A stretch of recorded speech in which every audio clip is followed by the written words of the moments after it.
Good morning guys. Kumusta kayong lahat dyan? Today is Friday.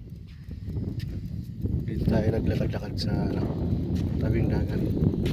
So magmula dun sa bahay, nilakad muna natin. Nagbike muna tayo, tapos ito pabalik ay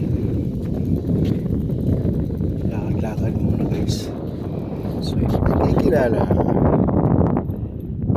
bike. Ayan, kahit mamumuray, malaking bagay din na magpasyal-pasyal tayo guys. Tayo. Sarap yung walang hangin, malapit na pong magtag-init. Sarap namnamin yung hangin na masalubong sa ating buong katawan. Dahil mga susunod na buwan, tag-init na po. Kaya ating samantalahin yung maaliwalas na kapaligiran. Yan guys, oh. Yung buhangin. Yan guys. Doon tayo galing sa Bandaron. Yan na. Ako'y pabalik na. Nakikita niyo po yung Camel na yun, Camel building. Yun. Andun yung aking uuwian. Sorbe-sorbe muna tayo. Mukhang may mga ano rito eh. History. Tingnan natin muna. Yan, ano to?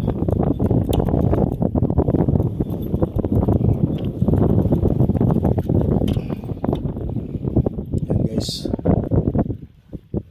Gusto mo yan oh.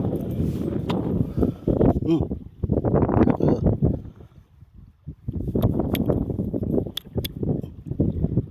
Buhay siya oh.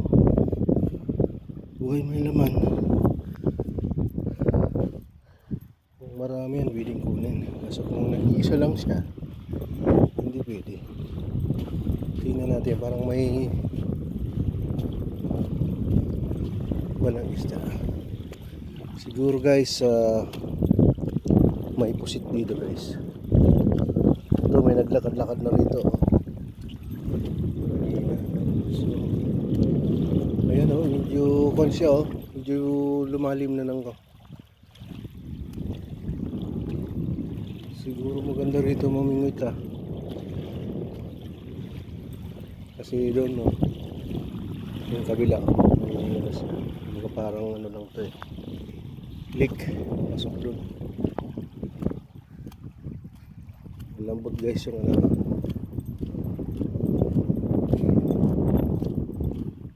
Sa tingin ko di makakawala ng isda dyan, o kaya sa gabi naman kung mangingilaw pusit o kaya alimasag.